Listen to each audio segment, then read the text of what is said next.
Number six, post more often. This is very good.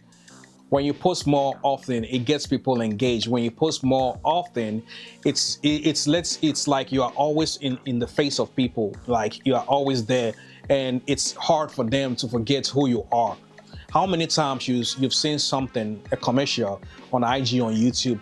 In the beginning, you didn't want, you did not even think about it. You did not even think you want it. But because you start seeing that thing often, you start thinking, oh, maybe I should buy this. Maybe I should buy that. So the same thing is, the only difference is when you release beats more often, you are always engaging with your fans, and they are always looking forward to have something from you. When you do that, not only that too, because you have so much materials online, this is what happened. It's so easy for people to find you because every day someone will be watching your beat, your stuff, or listening to your stuff. So it's easy for someone to find you. It's easy for you to appear in someone's feed because you have so much stuff. If you're working a full-time job, I can understand. It's hard. It's hard to be putting beats up every 2 days or every 3 days. But if you have a full-time job, try your very best. At least release one beat a week if you have a full-time job. As time goes by and you notice that money is pouring in and you're making much money, more than what you're making from your current job, then you can decide if you want to do this full-time and say bye-bye to your regular job, or if you want to keep this as your side job and keep your regular job. That is up to you. But what happens is, when you notice that you're making so much money from your creativity, and then you getting away from your creativity to work for your regular job, is taking money away from you because you are making so much from what you do with your music, and you're losing money anytime you go to work. You lose so much money. Then it's time to focus on what you got going on, which is your music thing, and then your beat thing.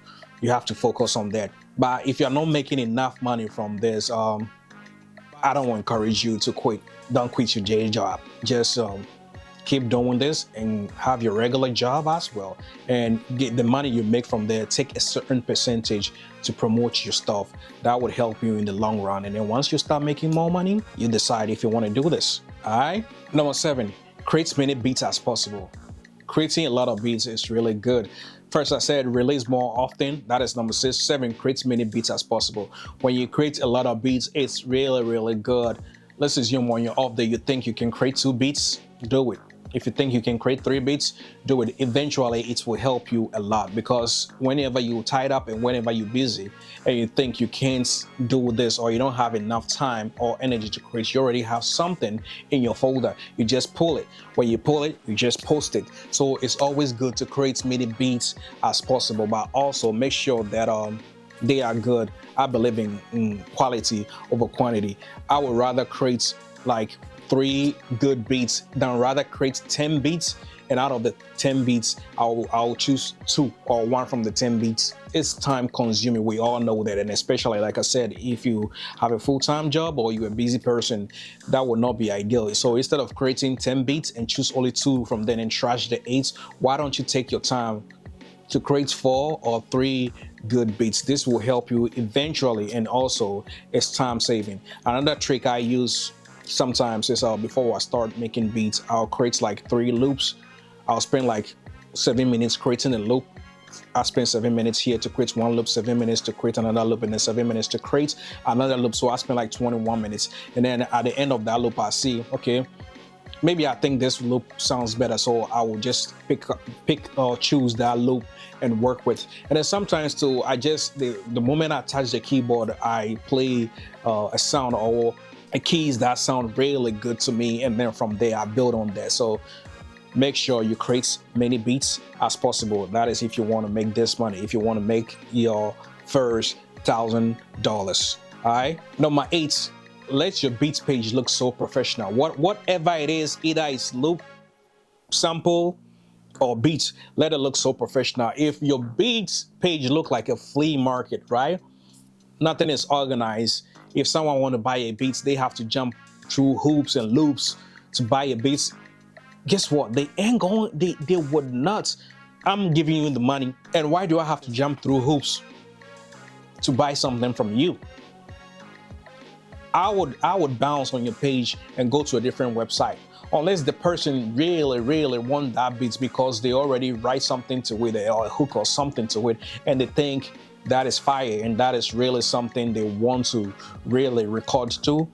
But make sure that your page looks so professional. Another way you can have your page look so professional is hire someone, or you can go to the other beats pages or your favorite producer. You can go to their pages and look at it, look at how it's done.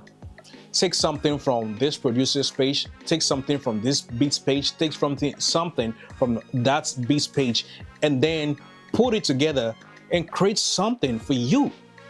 Create something for yourself. This is very important. And then don't be a copycat and do exact same thing. No, add your own flavor to it. That is why you don't take from one person.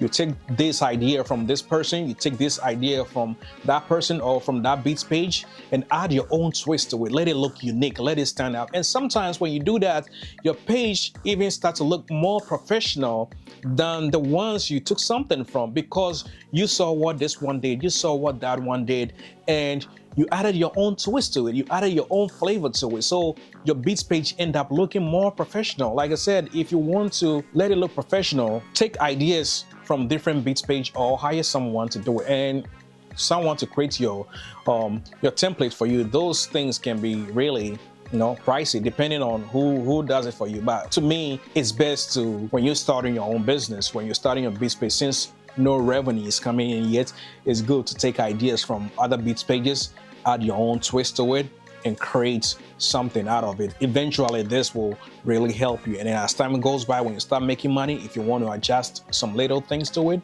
you can hire someone to do it for you. But in the beginning, it's very important to do this yourself. Learn. There are a lot of tutorials on YouTube that you can learn a lot of stuff from. So always educate yourself on those things as a beginner. Alrighty. Number 9, reach out to other producers.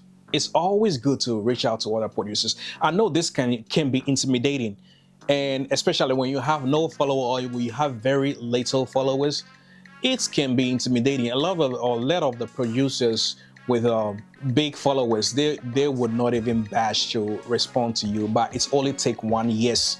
You will hear no all the time. It's only take one yes. So it's very important that you reach out to other producers. When you reach out to other producers, work with them. You're like, hey, this is another scenario.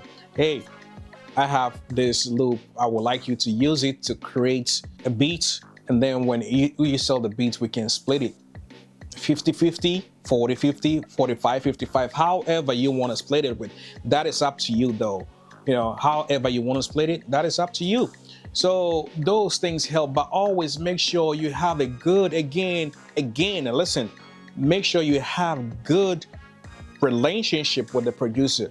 Don't just go and spam them. Don't just go and start sending them stuff without even having a communication with them. Ask them questions, comments on their stuff that they post. Comment more often, and once you comment more often, they start to know who you are. You may be thinking they don't know they have a lot of followers, but if you are that person, you stand out, you always give comments on their page. Anytime they post something, you always give comments.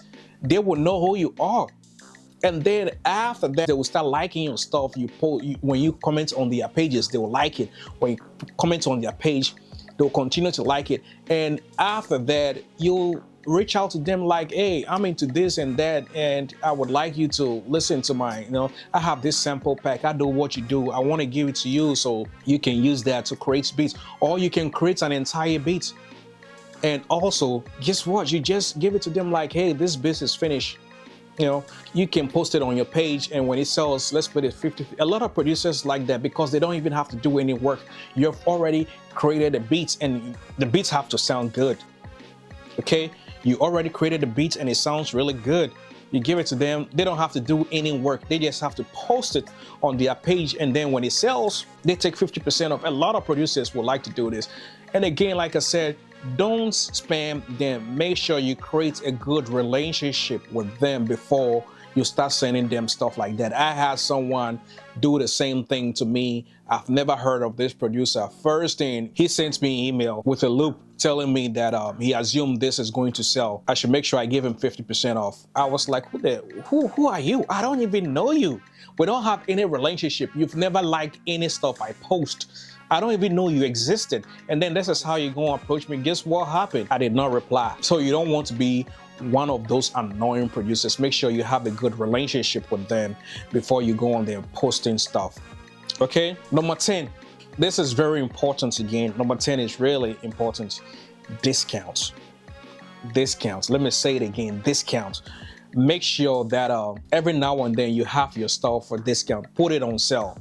This allows people to make more purchases. Not only that, but it's also pull more people to your site or your page, and it helps you boost your sales up. It's really good. Now, when you're having a sales running, people really like, who doesn't like stuff? Who doesn't like stuff that is discounted? There are some people, when they go to a store, what they do, what's the first thing they do? They go to the clearance section. You know, and then some of the stores, when you go to a clearance section, you may find some good stuff. Who has never been to the clearance section before? You know you have. Don't cap, because you know you have. You know, so run sales, discount your stuff. But also, here's the trick: do not do it more often, because when you do it more often, people will not be buying when it's regular price, because they know you'll be running a sale very, very soon. So that's a trick. Do not do it often, because when you do it more often, people will not buy. They'll probably be like, oh, it's going to go on sale next week. I'm waiting for it to go on sale before I buy. But every now and then, make sure you have discounts on your stuff. And when you have discounts on your stuff, do not sit down and think, okay, I have discount on my stuff, so this is going to sell. You lie. That ain't going to sell. You may make a couple sale here and there. Anytime you have a discount running, make sure you promote your stuff. Put some money behind it, slap some money on top of that. Budgets that before you start running the ad, make sure you have a budget that, okay, I'm going to run this discount sale for a week, okay? I'm going to run this discount sale for a week, and then after a week, I'll take it down. Or I'm going to run this discount sale for 2 weeks, and make sure within that 2 weeks, you're still promoting the stuff so people will know that this is on sale. It could be buy one, get one free. It could be all beats 50% off, which is equivalent to buy one, get one free, depending on how you do it. Find your niche, find what works for you. What works for me may not work for you. What works for you may not work for me. So you may want to find what's worked for you before you start those sales. You have to, test the waters, test the waters here and there, and see what works for you. And if you are able to see or find what works for you, guess what? That is when you start balling. That is when sales will start coming. That is when you start making money. And why did you get in the business? You get in the business because you want to make something from what you created. It feels really, I ain't gonna lie to you, it feels really good to create something and then someone think, oh, what you created is dope. Let me take some money from my wallet or my accounts to buy this. It feels really good. And to all the producers out there, let me end with this. Do not give up. Do not give up at all. Your time is coming. Once you still learn more and educate yourself, you will get there. And when you make your first sale, you will know what I'm talking about. You will know that feeling. You will know how it feels like. It will make you smile. You go back and forth, and look at that email you got from BeatStars or Airbit. You go back and forth and looking at it like, oh man, I just made a sale. It's feel really good. So do not give up. Your time is coming.